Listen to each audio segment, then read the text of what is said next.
Assalamualaikum warahmatullahi wabarakatuh. Selamat datang di Rumah Sakit Umum Daerah Jinangun, rumah sakit yang berkomitmen untuk memberikan pelayanan kesehatan yang berkualitas dan berintegritas.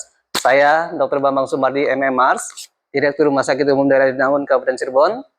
Kami membangun zona integritas, sebuah komitmen untuk meningkatkan kualitas pelayanan dan mewujudkan pemerintahan yang bersih dan transparan. Dengan semangat reformasi birokrasi, kami berusaha untuk meningkatkan efisiensi, efektivitas, dan kualitas pelayanan kepada masyarakat. Kami berkomitmen untuk memberikan pelayanan yang prima, transparan, dan akuntabel. Mari bergabung dengan kami dalam membangun zona integritas di Rumah Sakit Umum Daerah Arjinangun untuk menciptakan pelayanan kesehatan yang lebih baik dan masyarakat yang lebih sejahtera. Rumah Sakit Arjinangun melayani dengan hati nurani. Assalamualaikum warahmatullahi wabarakatuh.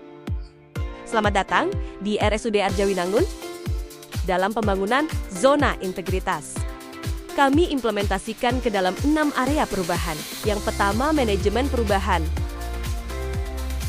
Manajemen perubahan merupakan salah satu komponen utama dalam pembangunan zona integritas menuju wilayah bebas dari korupsi WBK dan wilayah birokrasi bersih dan melayani WBBM. Unsur ini menekankan pada komitmen pimpinan dan seluruh pegawai untuk mengubah pola pikir mindset, serta budaya kerja culture set agar lebih transparan, akuntabel, dan berorientasi pada pelayanan publik. Tujuan utama dari manajemen perubahan dalam zona integritas adalah, pertama, membangun kesadaran seluruh pegawai tentang pentingnya integritas. Kedua, menumbuhkan budaya kerja yang bersih, melayani, dan bebas dari praktik korupsi. Ketiga, mengarahkan seluruh proses kerja agar lebih efektif, efisien, serta berorientasi pada kepuasan masyarakat. Keempat, menjamin adanya kesinambungan perubahan meskipun terjadi pergantian pimpinan maupun pegawai. Penataan tata laksana. Penataan tata laksana merupakan komponen penting dalam pembangunan zona integritas menuju wilayah bebas dari korupsi WBK dan wilayah birokrasi bersih dan melayani WBBM. Fokus utama dari penataan tata laksana adalah menciptakan sistem kerja yang lebih efektif, efisien, transparan, dan akuntabel melalui perbaikan prosedur, pemanfaatan teknologi informasi, serta penyusunan standar operasional yang jelas.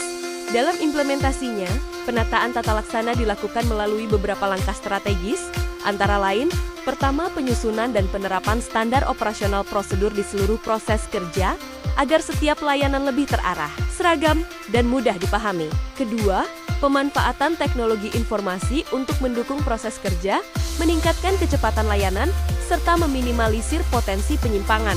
Ketiga, peningkatan efektivitas dan efisiensi sistem kerja dengan mengurangi proses yang berbelit-belit dan menggantinya dengan mekanisme yang lebih sederhana.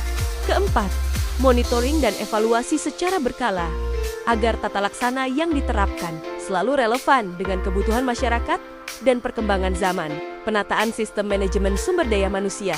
Komponen ini berfokus pada upaya menciptakan pegawai yang profesional, berintegritas, serta memiliki kinerja tinggi melalui sistem pengelolaan sumber daya manusia yang transparan dan akuntabel.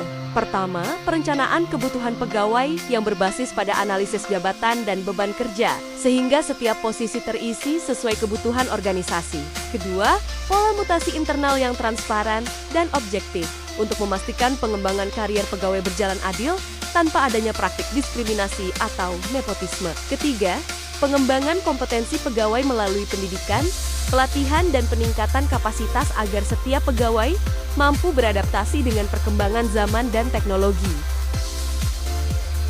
Keempat, penerapan sistem penilaian kinerja berbasis elektronik yang objektif, terukur, dan dapat dipertanggungjawabkan. Penguatan akuntabilitas. Komponen ini menekankan pada terciptanya sistem pengendalian yang mampu mencegah terjadinya penyimpangan, meningkatkan kepatuhan terhadap aturan, serta menumbuhkan budaya kerja yang bersih dan transparan. Langkah-langkah penguatan pengawasan dilakukan melalui, pertama, peningkatan kepatuhan terhadap regulasi, baik dalam hal disiplin pegawai maupun pelaksanaan program kerja. Kedua, penerapan sistem pengendalian internal pemerintah untuk meminimalisir risiko penyimpangan dan memastikan seluruh proses berjalan sesuai ketentuan. Ketiga, penanganan benturan kepentingan dengan kebijakan yang jelas, sehingga setiap pegawai dapat menjaga profesionalitas dalam bekerja. Keempat, peningkatan peran pengaduan masyarakat melalui berbagai kanal yang mudah diakses, cepat ditindaklanjuti, dan terjamin kerahasiaannya. Kelima, whistleblowing system dan gratifikasi kontrol sebagai upaya pencegahan sekaligus mekanisme penindakan terhadap perilaku menyimpang.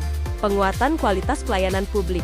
Komponen ini berfokus pada upaya memberikan pelayanan yang cepat, transparan, akuntabel, serta sesuai dengan kebutuhan masyarakat.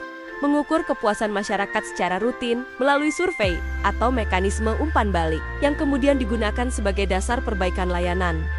Mendorong inovasi layanan publik agar masyarakat mendapatkan pelayanan yang sederhana, mudah, dan memberikan kepastian.